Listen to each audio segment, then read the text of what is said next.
Aviator. Rusha ndege, ushinde. Wapi utatua? Uamuzi ni wako. Aviator inapatikana kupitia pmbet.co.tz.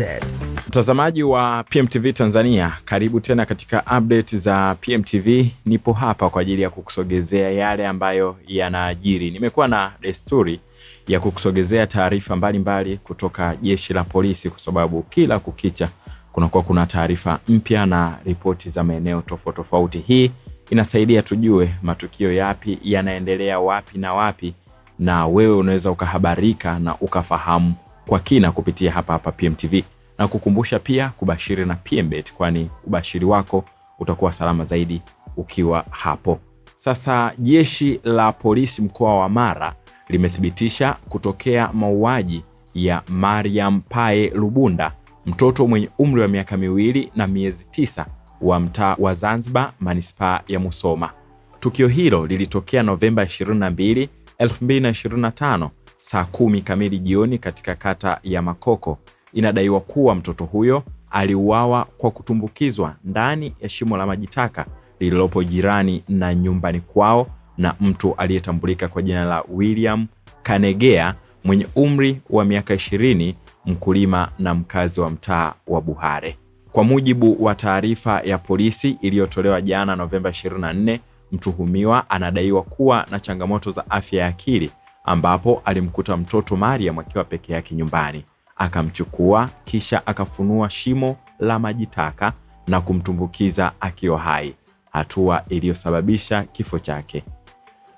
Nikimnukuu hapa, polisi anasema baada ya tukio hilo mtuhumiwa alikimbia, lakini wananchi walimfuatilia, wakamkamata na kujichukulia sheria mkononi kwa kumpiga maeneo mbalimbali ya mwili wake.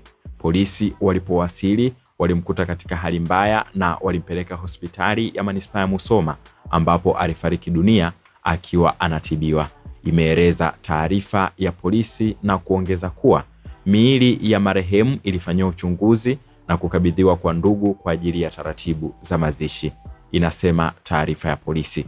Aidha, jeshi la polisi mkoa wa Mara limewaonya wananchi kuacha tabia ya kujichukulia sheria mkononi na badala yake kutoa taarifa kwa vyombo husika pindi wanapokuwa wamekamata wahalifu. Aidha, limewataka wazazi na walezi kuwa makini na watoto wao wanapokuwa kwenye michezo ili kuepusha matukio kama haya.